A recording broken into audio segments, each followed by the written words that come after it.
Hey folks, welcome to another video by Stock Trades. My name is Matt, and today we are going to be looking at two more financial stocks in the insurance sector. Now, these are typically reliable dividend players, but we like them for one reason in particular, and we will get to that right after this.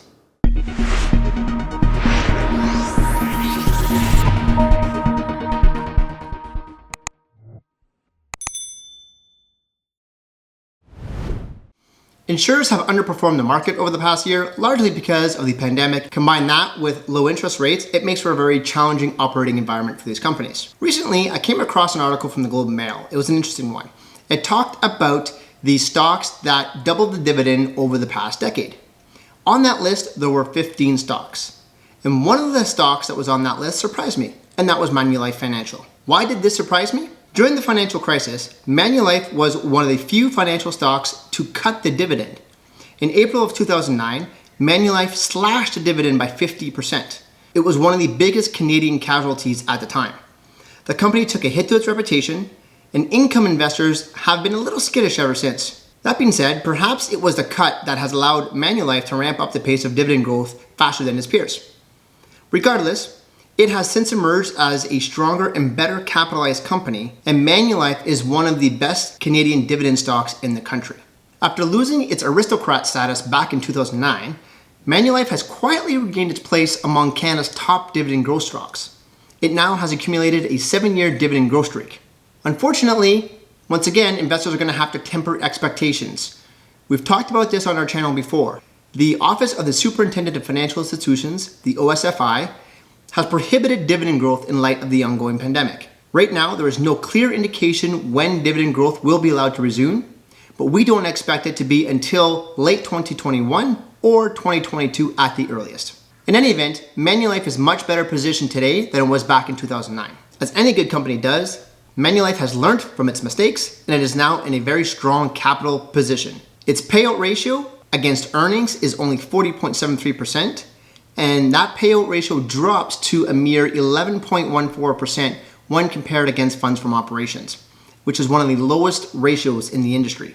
It's also fully self-funded, which means that it generates sufficient cash flows to sustain operations, and I'm quoting here, without being dependent on the commercial paper markets or other short-term funding arrangements. This really isn't the Manulife of 2009. This is a much stronger company. Not only that, the company has performed very well against estimates. Manulife has either met or beat earnings estimates in 10 of the last 12 quarters, and there is not a single analyst right now with a sell rating on the stock. Which brings me to the company's ability to deliver strong return on investments. And I'll give you one example. Markets forget that these large insurance companies also make strategic investments. Investments that, when unlocked, can lead to significant gains. Back in the spring of 2018, Manulife made a $15 million investment into Dividend, TSX D&D. If the name sounds familiar, it should. Dividend has been one of the most successful IPOs of 2020. Manulife's stake in the company was worth $28 million when it first listed at $7.50 per share back in June. At today's prices, that stake is now worth more than $160 million. After such strong gains, the company is now looking to cash out at least a part of its position. It intends to sell 40% of its stock for gross proceeds of $65 million as part of a bought deal offering, which will be upcoming. That's not a bad return in under 3 years. So where does it go from here? Well, Manulife is now starting to return to pre-pandemic highs, but it still remains one of the most attractively valued insurers. It is trading at only 7.88 times forward earnings and below book value at 0.93, both of which are among the lowest in the industry on the TSX. Considering the company is expected to grow earnings in the high single digits over the next couple of years, Manulife still has plenty of runway left. In our opinion, the valuation gap will eventually close, and Manulife remains a very interesting option for investors looking to gain exposure to financials in the insurance industry. Another company worth considering is Power Corp of Canada. Before I jump into POW, just a reminder, hit that like button, subscribe to our channel. We're pumping out more content and you don't want to miss out. Also, comment below. Let us know, what are your thoughts on Manulife? Personally, I own it, very excited about the company, and think it will provide consistent and reliable dividend growth, and also like the company's investments and how it has made very interesting strategic investments over the past number of years. And with that, let's jump into POW, Power Corp of Canada, which is another company that is often compared to insurers, But it's important to note this is not just an insurance company, this is a holding company. So think of it similar to Brookfield Asset Management. This really is an asset management company. Although the bulk of its revenues comes from the insurance industry, Power Corp has taken significant steps to diversify its holdings. Power Corp has a complicated structure, and it did make steps to simplify the structure by buying out and integrating Power Financial Corp last year, but there's still several layers to this holding company. It owns a controlling interest in publicly traded companies like Great-West Lifeco and IGM Financial, and it also has various interests in European companies. One of the most attractive aspects about Power Corp today is that it really is a value stock. It is trading at a 15% discount to its pre-pandemic and 52-week highs, and it's also trading at a discount to analysts' one-year average estimate of approximately $32 per share. Most notably, however, it is trading at a very steep discount, approximately 20%, to the company's net asset value of $40 per share, and that was as of last quarter. To top things off, it's also trading near an industry low of 0.99 book value. Only Manulife that we just talked about is cheaper, and 9.06 times forward earnings. If that wasn't enough, Power Corp has a PE to earnings, so PEG ratio of only 0.7. This is actually the lowest in the industry. And a PEG under 1 is a sign that the company's stock price is not keeping up with expected growth rates. That's considered undervalued. It was made famous by value investor Peter Lynch and is one of my favorite gurus. Outside of valuation, there's a couple of other reasons why we like the stock. First, it's a reliable dividend stock. It has paid out uninterrupted dividends since 1987, and not once has it cut the dividend. And that includes the 2008 financial crisis. Although it had kept the dividend steady for a number of years after the crisis, it has since resumed dividend growth. Now, it's again a Canadian dividend aristocrat. It has a 6-year dividend growth streak, over which time it has raised the dividends by an average of 8% annually. Pays an attractive yield, approximately 6%, that is well covered by earnings and cash flow. Secondly, and most importantly, in our opinion, Power Corp has made some very notable investments as of late, and it doesn't get nearly enough credit for the work it's done in this area. And the lack of credit is why the company's share price is undervalued. Let's look at two examples. First, Lion Electric Company.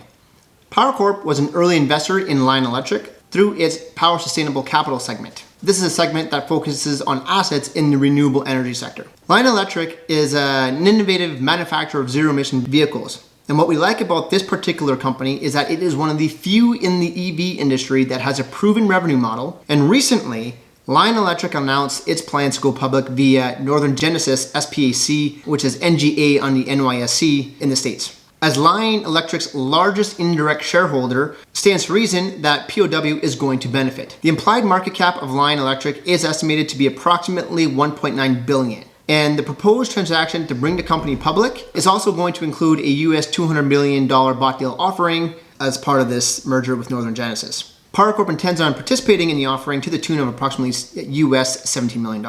Once fully executed and the company begins trading, Power Corp will own approximately 31% of Lion Electric, which is expected to trade on the NYSE under the ticker LEV. Once completed, it will increase Power Corp's net asset value by $1.09 per share, or approximately 3%. This is a great example of how the company's early stage investments can lead to significant value down the road.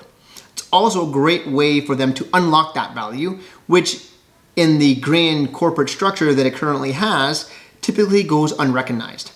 Another one that is currently unrecognized is the company majority stake in Wealthsimple. This is another early stage investment that is about to pay big dividends for the company. In October, Wealthsimple, which is Canada's leading robo-advisor, completed a round of financing that valued the company at more than $1.4 billion. So why is this important? It's important because Power Corp actually owns a controlling interest in the company to the tune of 61.7% fully diluted. POW invested a total of $315 million in the company. And as of the last financing, that investment now has a fair value of approximately $934 million. Much like Lion Electric, should Wealthsimple go public, Power Corp Financial is well positioned to benefit, and benefit in a big way. It'll recognize some pretty significant gains on its investment in the company. So as we've seen, Power Corp is an astute capital allocator. It's why we like it. Combine that with the company's very attractive valuation, we think it's only a matter of time before the markets start to recognize this and close that gap. The market is not recognizing the company's value in Lion Electric, and it is certainly not recognizing the company's value in Wealthsimple. Once a company unlocks that value, that is when we expect that valuation gap to close. We've already seen it a little bit with Lion Electric. Once that news was made public, the company's share price did jump. So that brings us to the end of our video. We got two companies here, Manulife Financial and Power Corp, both of which are insurers, but both of which are also astute capital allocators. They have proven that they can invest in early stage companies, see through to when these companies go public, which is a great way for them to unlock value. So please let us know, do you own any of these two companies? I own both, and I'm quite happy with both of these investments. I've owned them for quite a long time. I think that they are both excellent dividend stocks. In my opinion, their status as a capital allocator is underappreciated. So please comment below, let us know what your thoughts are. And once again, please hit that like button, subscribe to our channel for more great Canadian content. Till next time.